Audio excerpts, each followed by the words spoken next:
point that are currently table on the internet governance sometimes is there is no authority like body like the regulator that dictates rules there. It's open. There is nothing like ICT regulator that we currently have in our countries. At this level, there is nothing.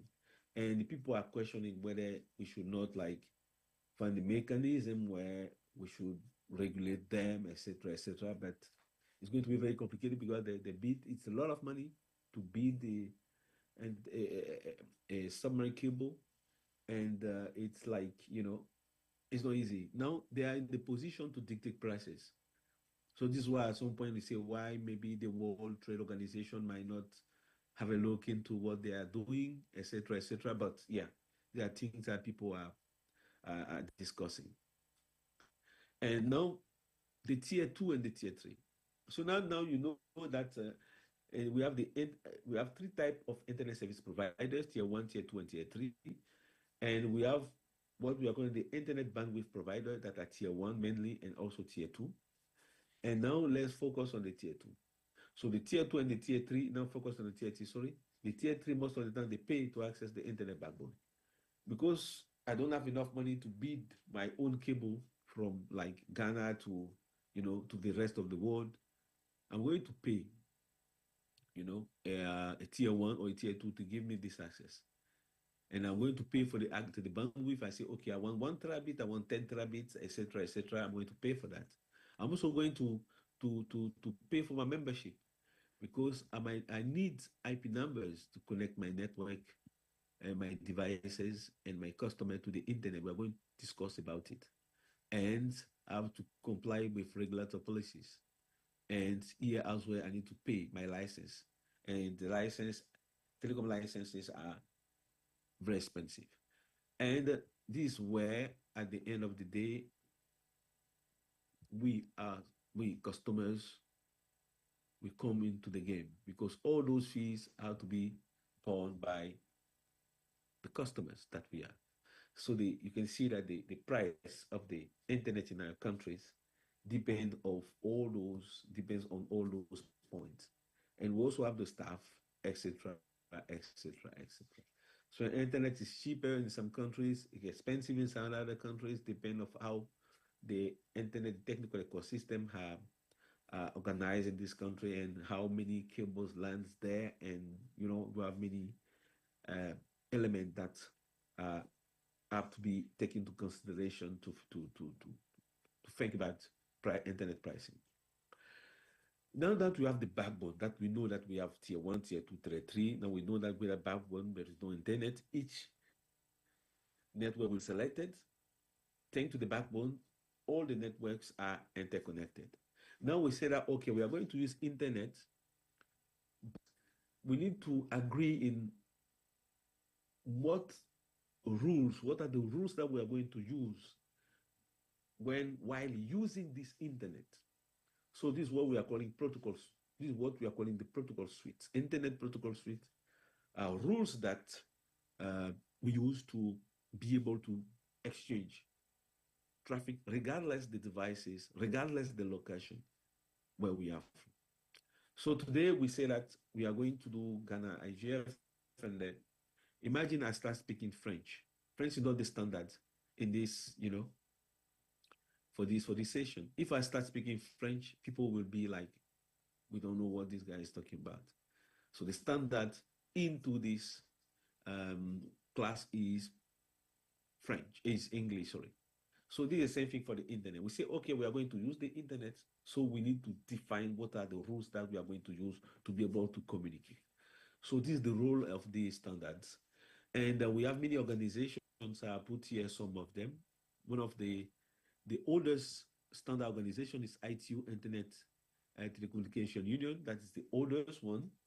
And after that, we have ITF, we have IEEE, and ITU, etc., etc., etc., etc. So we have many organizations that are working to create standards that can be used on the internet. So we have the backbone, we have the internet protocol suite, and then let's go to the numbers now. We have a lot of networks on the internet, and we might find a way to identify each of them. To do that, we are using the autonomous system numbers, ASN. So each autonomous system number must be identified on the internet. It's not optional. Like if you want to connect to the internet, you must have autonomous system number. Like when I'm in Accra, if I want to visit my friend, I need to know where my friend stays. I have to know the location of the house, the road, the etc. etc. So at some point, I need to have like details on how to get there.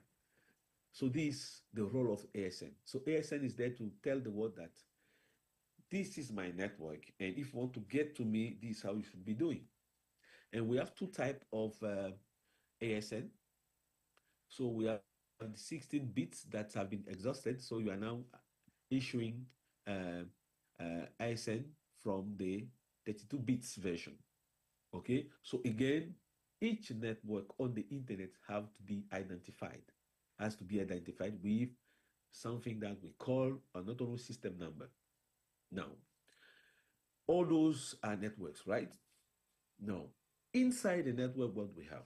We have a lot of devices. We have computers, we have like switches, we have routers, we have servers, we have TVs, we have everything in our house. You say today with Internet of the Thing or an Internet of everything, everything can be connected to the internet.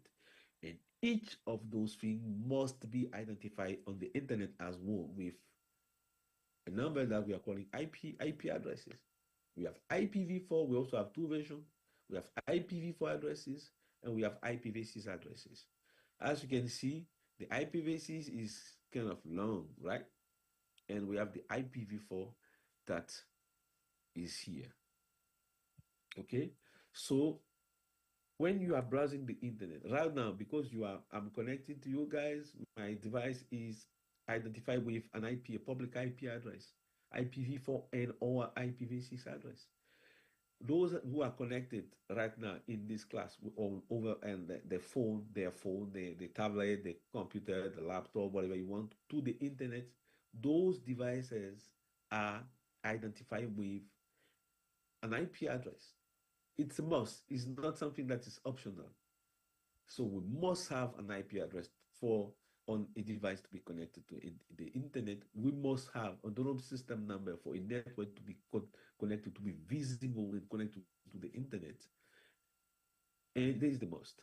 So this is why we say that if with no IP, we don't have internet. When we are talking about e-governance, without IP, you can do e-governance. Without IP, you can give fintech. Without IP, you can give e-health, etc., etc., etc. This is why IPs are extremely important in what we are doing. Okay, you can have the backbone, but if you don't have IP, your network can be and your devices can be visible on the internet. So with no devices, without IP, we don't have internet. Now, because like they are the machines understand numbers. So if you have like in your phone, if you write the name like if you write my name in your phone and you want to call this about your phone won't be able to do that. So we need to have a big book. The DNS is like the a phone book, where name match a number. So this is it. That's the role of the DNS. And because we human can remember numbers, a lot of numbers, but we can easily remember names. This is why it make very to have DNS system in place. And well, DNS is extremely important for human because we are the ones that are using the internet. But for devices, for machine, DNS is not important because without DNS, we can still, if you know the IP number, you can still reach those websites. But at the end of the day, you can't be able to remember all the IP addresses of each of the websites that you want to browse to.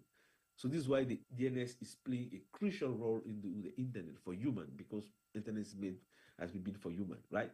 So like if you have DNS issue and you are a technical person like me, like technical, you can always find your way. But if you don't have IP, you are done. Okay, you are done.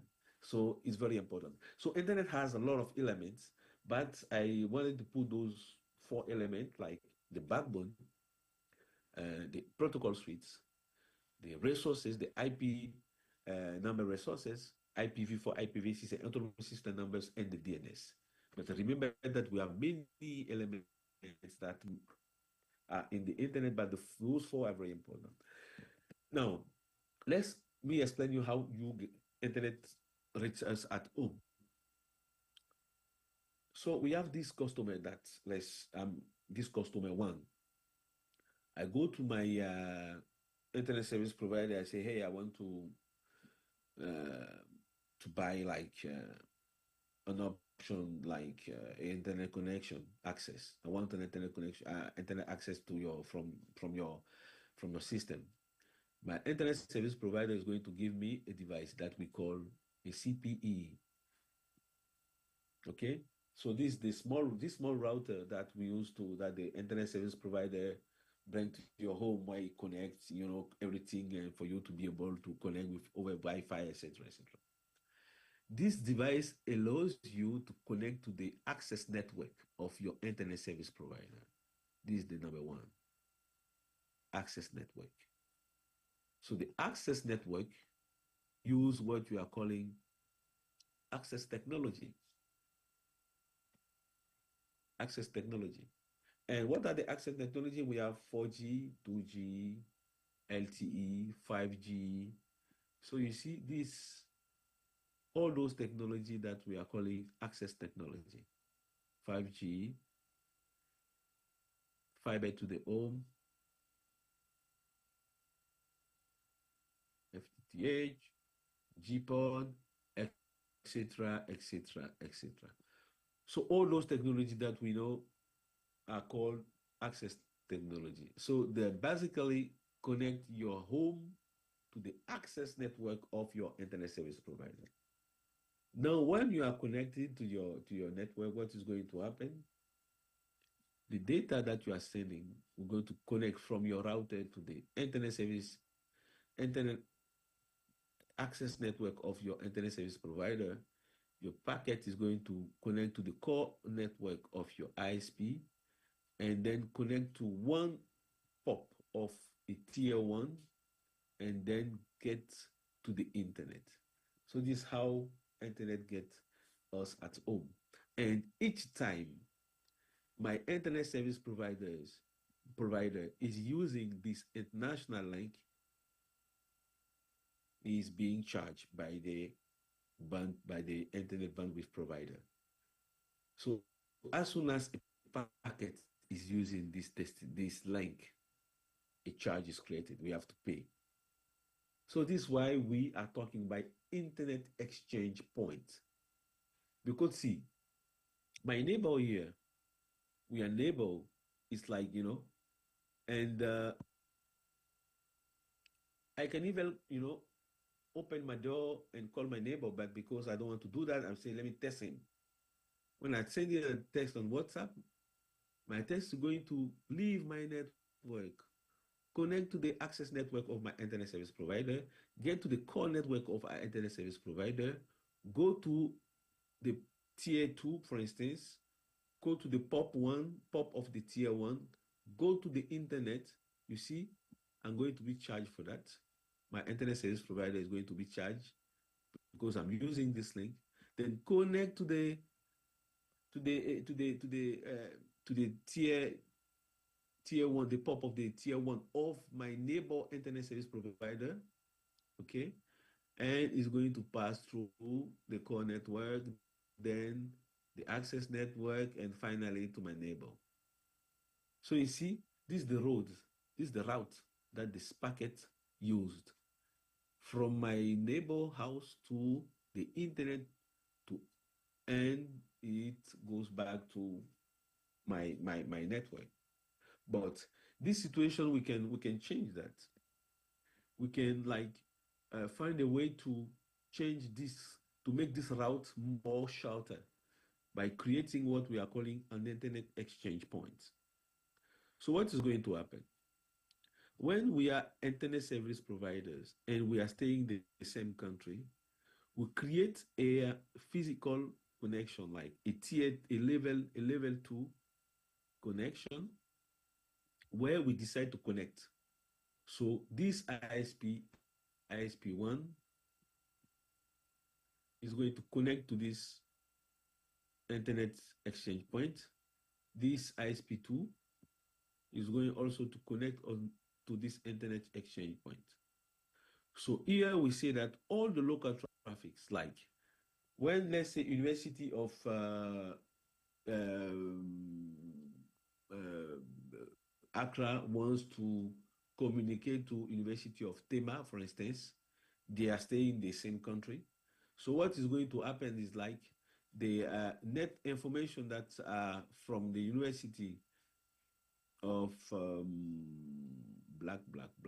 white, black.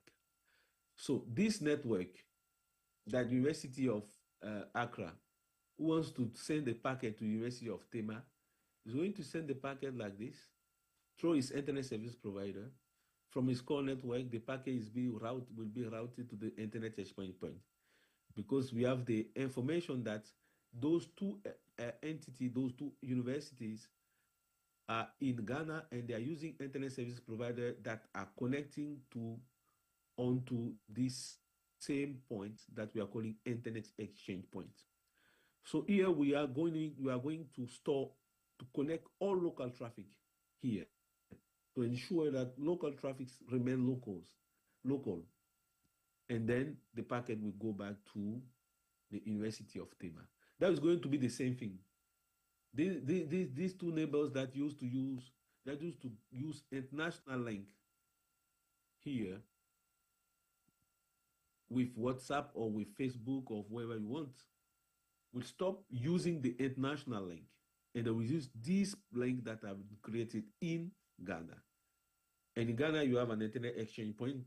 So the idea here is to avoid or to rate the use of the international connections much as possible. So if my internet service provider is paying less here, my internet invoice is going to drop. Okay, so this is the reason why we encourage our countries, our technical community, to invest the internet exchange point that we used to call XP. Okay, so I have to get the point. So this is how internet reach us at home, and we have an option to keep local traffic local, to avoid using international link, and that helps us reduce internet cost. Now let's talk about how those numbers are managed. I explained that internet is many elements, but I focus on four elements: the backbone, the internet protocol suite, the internet number, resources, IPv4, IPv6, autonomous system numbers, and I talked about the DNS. And I explained that to get internet at home, we need to have internet service provider. You need to use access technology to connect to the access network to our ISP, and from there, the packet is going to go through the core network to the international connection, etc., etc. Now we are going to talk about how those IPs are managed. The first element is what we are calling the area system. Area stands for regional internet registries. So we have 5, but in the beginning there were fewer than that, and Africa was split. Africa was like divided in 3. Okay, as usual, we were divided, but since 2005 that we have been recognized by ICANN, we have been accredited as a regional internet registry by ICANN. Africa has now its own internet registry. So we have 5, as you can see, and we have 3 core functions. 3. So A, the first core function of all the internet resource, internet number, regional internet registry, are to allocate IP numbers. IP numbers allocation. IPv4, IPv6 autonomous system number. B,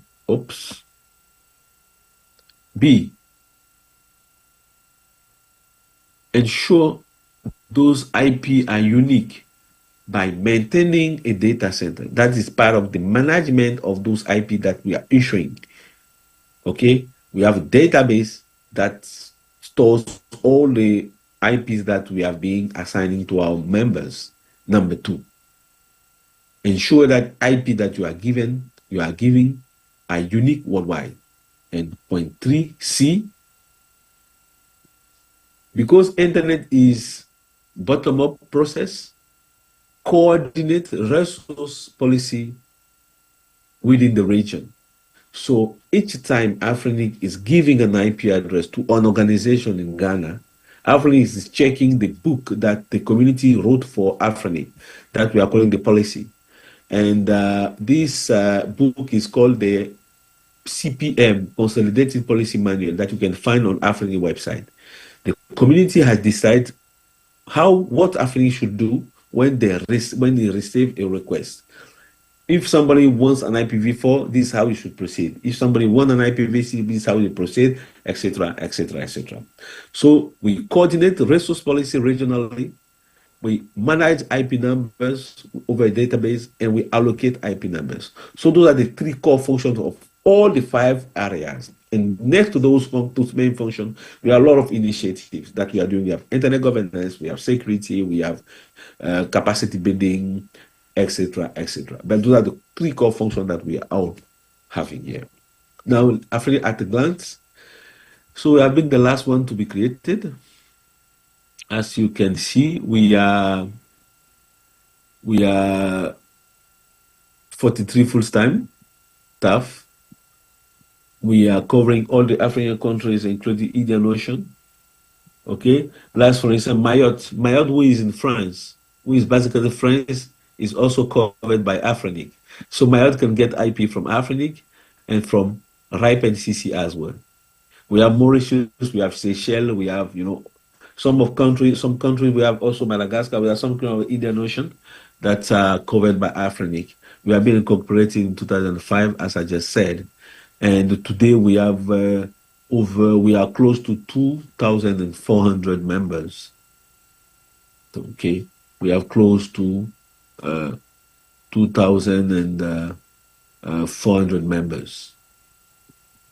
Now, how Afrinic is governed? So Afrinic is governed by 9 directors. So we have a board of directors, and this board of directors is made of 8 seats, as you can see. So Africa has 6 regions: the north, the south, the central, east, west, and Indian Ocean. So we have 6 regions, and we have 1 seat per region, and we have 2 seats that are non-regional: seat 7 and seat 8.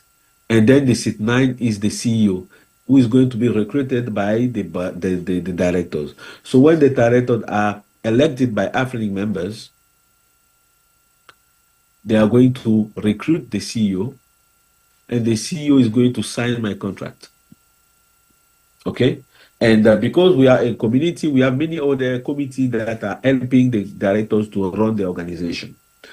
So we have the nomination committee. The nomination committee, when we have like an election, for instance, the board of director election that we are still trying to organize, we have a nomination committee that is going to receive all the applications, and they are going to publish the finalist of the selected candidates for that was to stand, okay, that compete to be director. We have the election committee that is basically made from staff. So we are doing administrative function when it comes to the election. We print, we do website updates, etc., etc.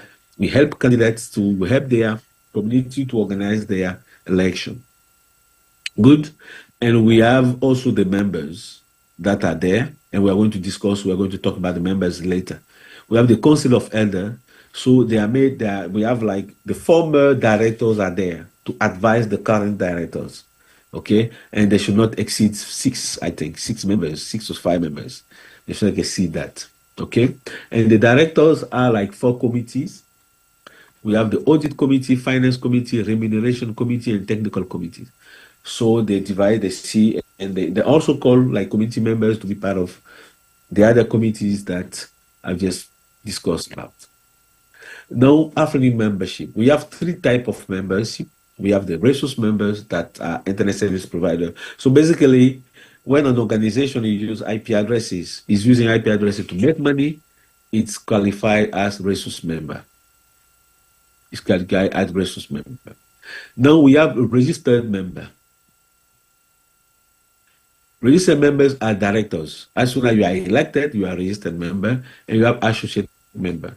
Associate member can be organization or individual, like Facebook, like organization, TikTok, those organizations. And if you want to be associate member, you submit your request to the director. They are going to evaluate and tell if you are eligible or not. So we have three types. So basically, the university, the banks, all those organizations that use IP to connect the network to the internet are classified as resource members. And here as well, we have subcategories. Like we are not going to put a bank or university on the same basket that an internet service provider. So they are not the same. So we differentiate the type of resource members. But the thing that you have to remember now is that Africa has three types of membership. And now, if you want to talk to us, if you want to send an email to us, we need to register to those mailing lists. It's very important because, as I said, we are playing a crucial role onto the internet. So we need our community to be there with us to help grow internet in Africa.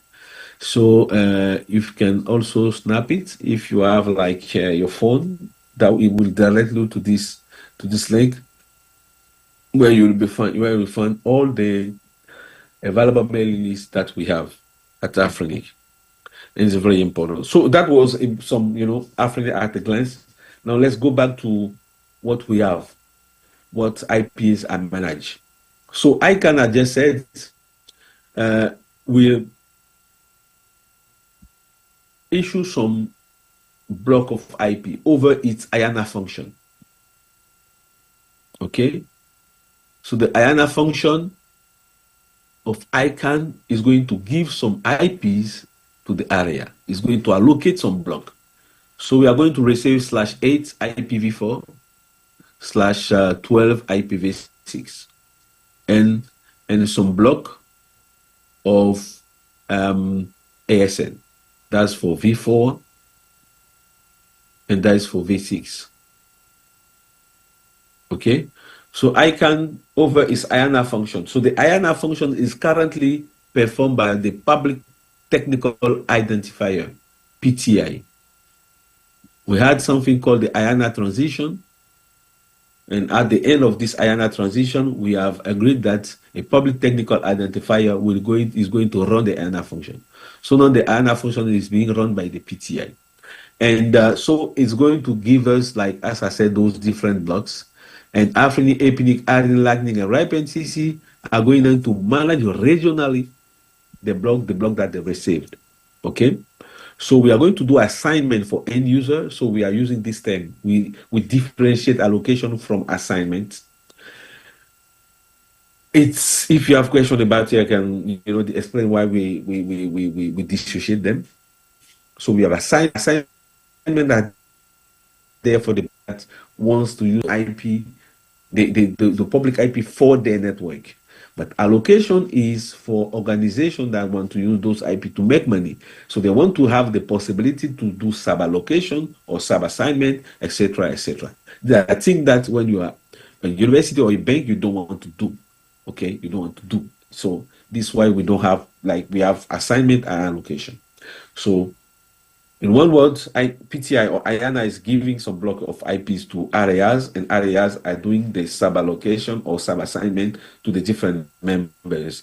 And for members that get allocation, they can also do sub-assignment and sub-allocation for their clients. So this is it. So now let's talk about some statistics. So in IPv6, in terms of /8, Africa got like 7/8. Okay. Epinic got 53/8. North America got like 99/8. Lacnic 11. And Ripe NCC, the Europe region, they got 49/8. As you can see, Africa was the last one, and we got the remaining one is not like they decide no, Africa is not going to have IP. No, it's just because we came late in the game. So that is the reason why we got a few IPs number. And the last 58888 slash 8 were distributed one per area. Okay, and it was around I think 2012 when Ayana has shared the last slash 8, the 5 last slash 8, and from there Ayana tell the community that we don't have IPv4 anymore in our pool. So now if we want IP, of course we have to go to a different regional registries. And this now today what we have Afrinic and Epinic, where we can still have IPv4. Arin has exhausted its IPv4 block. Same for LACNIC, same for RIPE-CC. So now only Epinic and Afrinic have IPv4 addresses. Now let's continue with statistics. So how many IPs do we have? We have today in Africa, this is what we have. 908,032 IPv4 addresses for all Africa. 900,000. It's just nothing. So to have an internet service provider wants to start operations in Ghana, it's going to be impossible for him to get like one IP per customer. It's just impossible when it's come to IPv4. So we have like these the 2,341 members, and member with IPv6 we have 1,320 members that with IPv6, and we have allocated 436,992/24s, and we have located 2,502 ASN. So this means that in Africa, or when you go to the internet, you can only see that in Africa we have 2,500 networks. This is what this means. When in the other region we have like 100,000 of network, in Africa we have only 2,000 networks. This to tell the penetration rate in Africa. You have a rough idea of how internet growth is in Africa. Now, still in the assertion, this is what we have. So we have like the updated version that I just sent. So this is time for us to deploy IPv6. As you can see, IPv4 have been exhausted, completely exhausted. As you can see, we have less than 900,000 IPv4 addresses for this Africa. So IPv4 was there for a while. Since 80s, we have IPv4. Now we have exhausted IPv4. It's time for us to move to IPv6. Now, so this is some statistics on IPv6. Now let's talk about the IPv6 adoption in the world. So you can see that it's green everywhere. But when it comes to Africa, we see that we have a lot of white. So this means that we have a lot to do in Africa. Let's focus on the West. So it's Ghana, where we have 70% of IPv6 adoption. People are doing good. But the good is that every year we have countries that want to get IPv6 working in their country. So this is something good. So today we have a lot to do, but year after year we are seeing more network IPv6 is ready. And this is the web content in the continent. As you can see, we have some content that are available basics. Here. But remember, those content are not stored in Africa. So it's African content, but available over IPv6 outside Africa. So this is why we have to take this, So we have content, but this content is available in Europe or in America over IPv6. And web content in the West. So this is it. As you can see, we have a lot of web contents that is green, that most of the website that we're having are available in IPv6. But if you want to connect from your network to that website, this website is going to respond only in IP4. So it's not an IPv6 class, but we can plan that maybe another time of the next year where we're going to do a class on IPv6 to tell that when a device is requesting a website, can ask, you're going to ask for IPv4 and IPv6.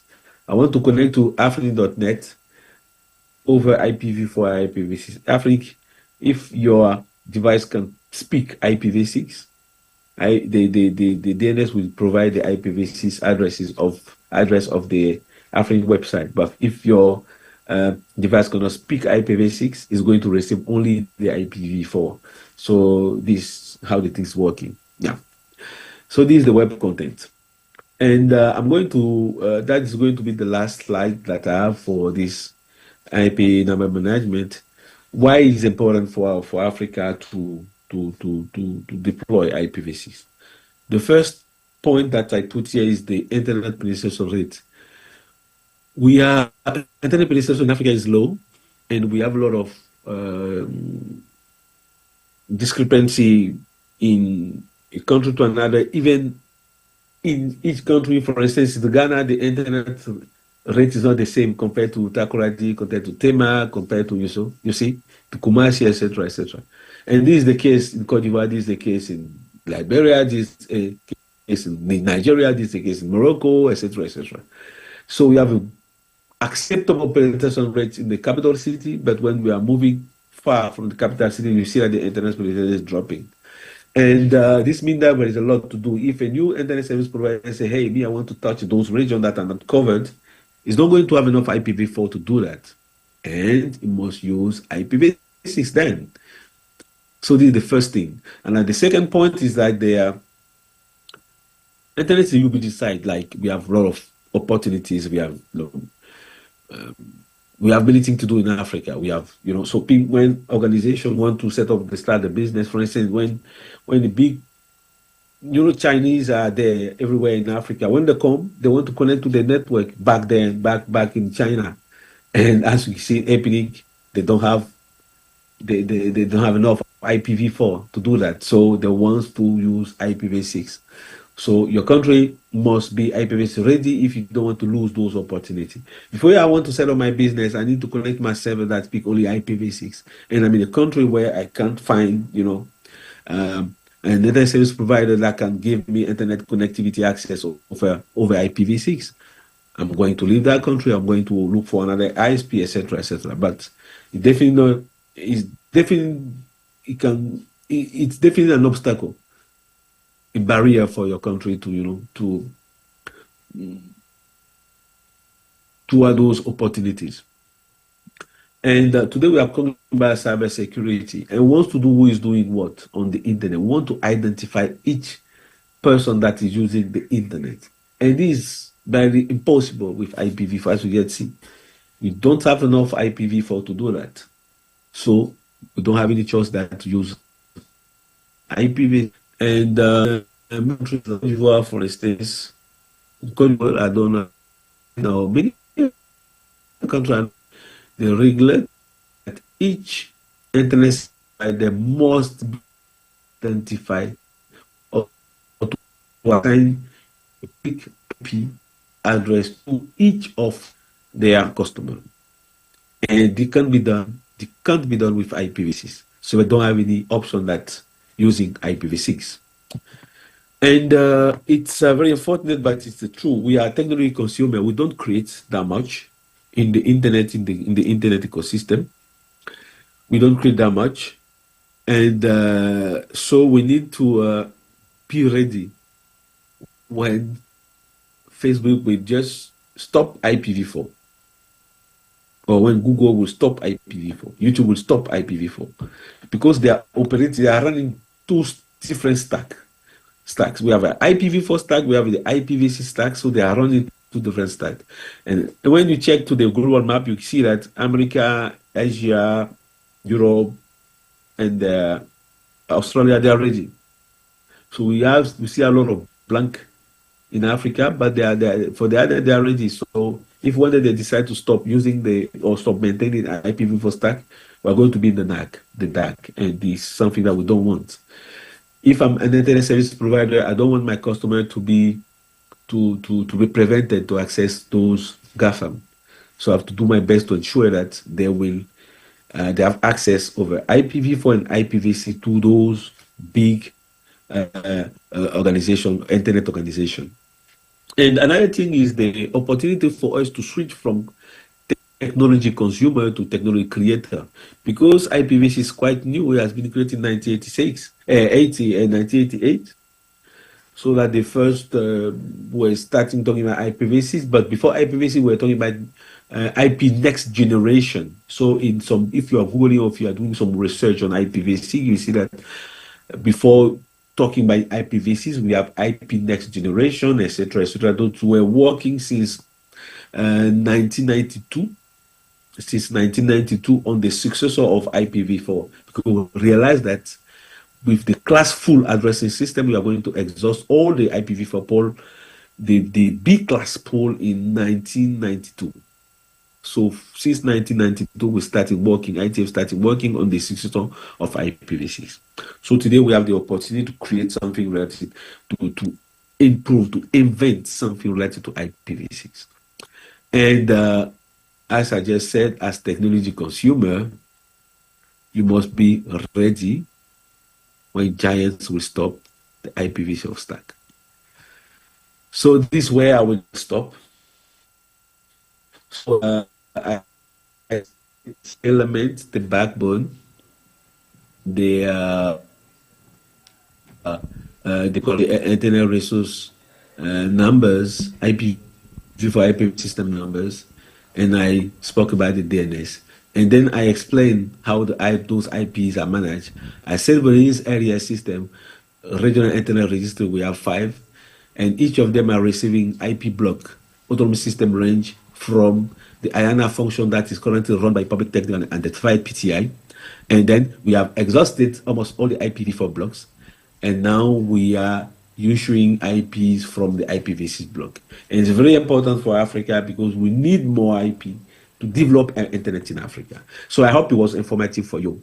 So now I want to give the floor back to the moderator for him to take questions if you have questions. Thank you. Thank you so much, Bryce, for that insight. We really appreciate it. And I think we have a few questions to take. So, okay, thank you. Thank you very much, Mr. Abba, for the wonderful presentation. I've really learned a lot. My question is like a twin, Slit and Kaba. So the first one is, due to the complex nature of the IP version 6, most organizations in Africa, especially in Ghana, rely on the IP version 4. Yeah. I want to find out if Africa is adequately prepared for IP version 6 adoption, and then what are the risks of falling behind? And then the next question is, how can African internet providers work together to stop things like spam, cyber attacks, and phishing attacks that uses IP addresses? Thank you.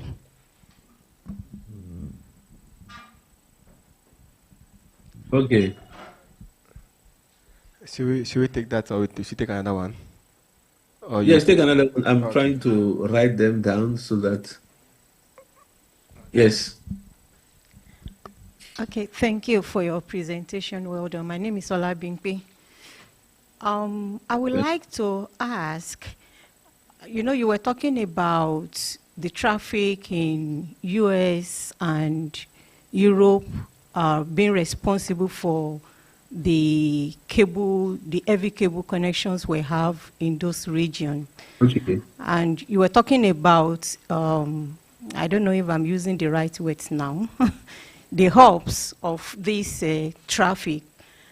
So will you say that's what is responsible when it comes to roaming, that you will be in a region and you are roaming, and your roaming rates wouldn't be as expensive while roaming in another region. Take, for instance, you are in the US, you are roaming, and the rates you are charged is less expensive than when you roam in your own continent in Africa. Like, take, for instance, I'm from Nigeria. I'm roaming now in Ghana, and I mean, I've never roamed like this in my life. I will roam in the US, and I mean, it's just cool. It's like normal, but it's like extremely, extremely high over here. So how will you explain what is responsible for the disparity we have? Okay, thank you. Okay, I think let's take the third one. Then Yeah. Nathan. Hi. So I have quite a few, but they are closely related. So my first is, you mentioned that tier 1 is not regulated. They do whatever they want based on however they feel. But tier 2 and 3, you did not you mentioned that they are regulated, but I do not know the regulatory agency that is in charge of the tier 2 and 3 ISPs. Then, which countries in Africa currently have the internet exchange point set up? And follow up to that one is it possible for government to set it up? Maybe because of the extremely high cost in setting up these internet exchange points, and whether that could be a very good way in order to reduce the overall data charges that are that they incur whenever they use it. Yeah, I think the last one was answered when you showed the chart about the IP versions that are currently assigned, because I was going to ask about whether they are assigned based on volume that are exhausted, or they are being assigned just by usage on the continent. Thank you. Okay, I think there is. Or will you take this three before we go for another round? I don't know. Let's take. Let me take that one and we go for another round. Okay, sure. That's good. Okay.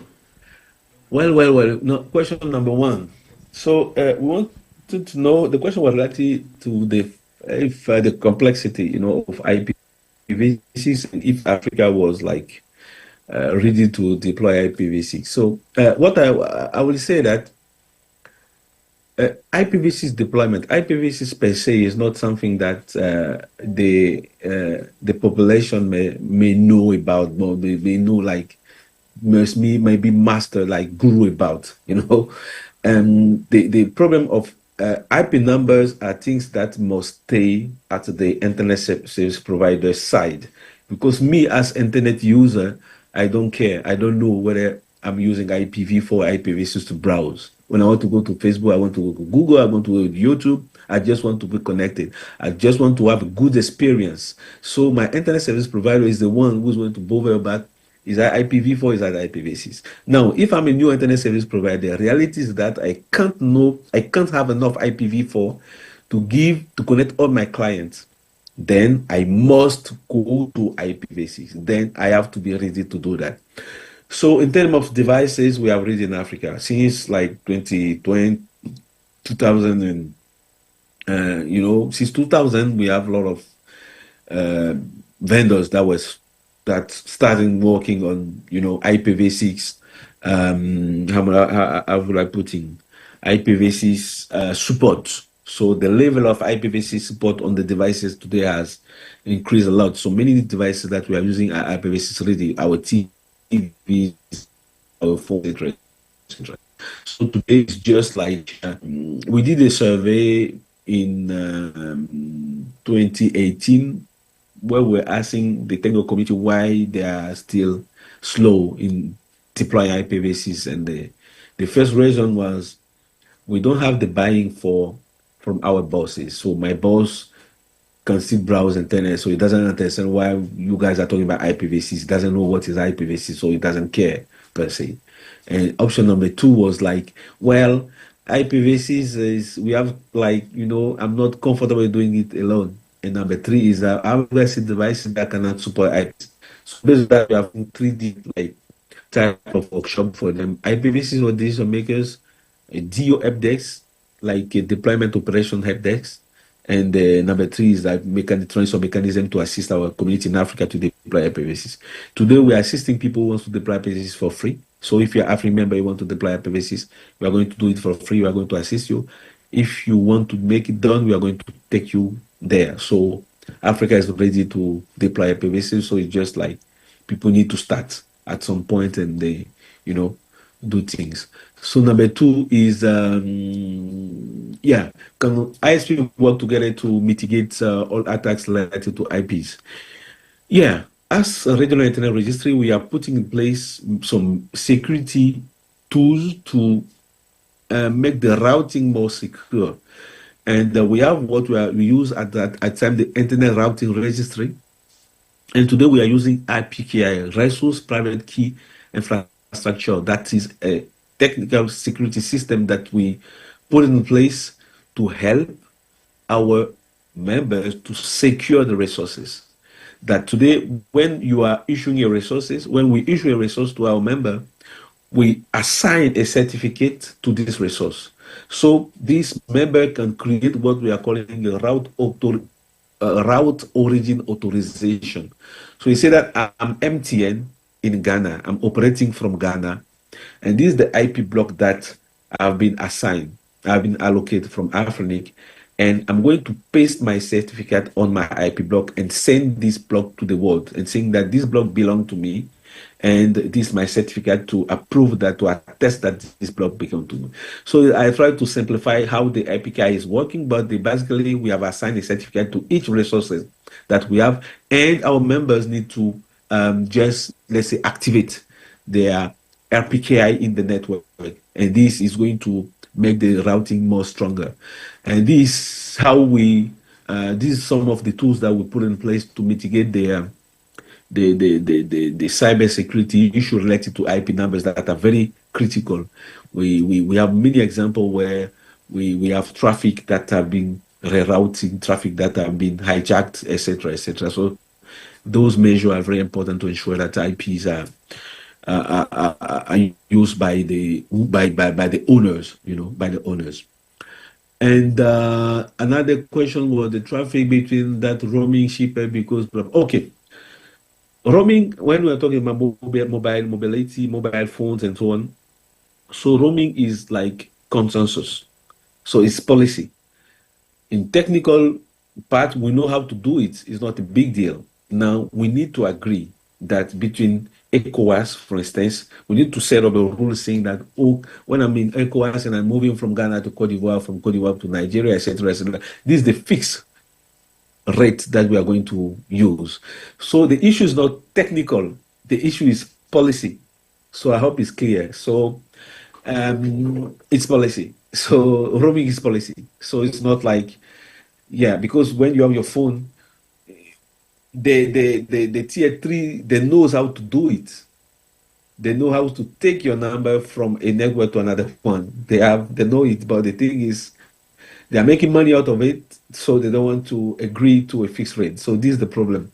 In the Europe, in America, they have strong institutions, and they force them to fix the rate. For instance, ECOWAS said we should have a fixed rate when it's come to roaming, but this rate is never applied.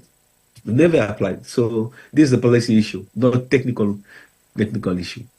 And the last question was the last one, blah, blah, blah. Okay, so I was saying that, the tier 3, tier 1 and tier 2 are the ones that are working on to set up. Basically, the tier 1 are the ones that are building the backbone. And we have the tier 2 that are between the tier 1 and the tier 3. So the tier 2 are buying bandwidth from the tier 1 and selling this bandwidth for the tier 3. So the regulator, the ICT regulator of Ghana is the one who regulates the tier 3s in Ghana. The tier 3s in Ghana are the MTN, Vodacom, Globalcom, I don't know if you guys have Orange in Ghana. I don't recall. I've been there for a while in the past, but but those internet service providers that we have in our countries are them that we call tier three, and most of the tier threes in the country are regulated by the regulation authority that we have. I don't know the name of the regulation authority in Ghana, but we have in Cote d'Ivoire, it's IRPCE, we have IRTP, we have, regulatory body, this organization that are issuing license to telecommunication, etc., etc. So this is the body that regulates the tier three in our countries. But the tier one and tier three, the tier one, sorry, and the tier two, we don't have like an organization per se that is regulating this. I hope I was clear enough. Okay, the last one, how IPv6 are being assigned. So remember that I say every IP that we are assigning or we are allocating to an organization is based on constitutive the CPN. I'm going to put links. So we have rules written by T, and we are using rules. So basically, is need based on need basis. So I have based on basis, IPv6 basis. In IPv4, we used to be in need basis, but because we have almost exhausted the IPv4, the community say, okay, Afrinic, when we will start assigning your IPv4 from your last /12, you have to trigger what we are calling the soft landing policy phase 2. So SLB2 is a policy that have been proposed by the community that said that when you guys will start issuing IPv4 from your /12, the biggest block that you can assign is a /22, and the smallest is a /24. So this is today you cannot have like /20, /21, /19, etc., etc. The biggest that we can be assigned is /22.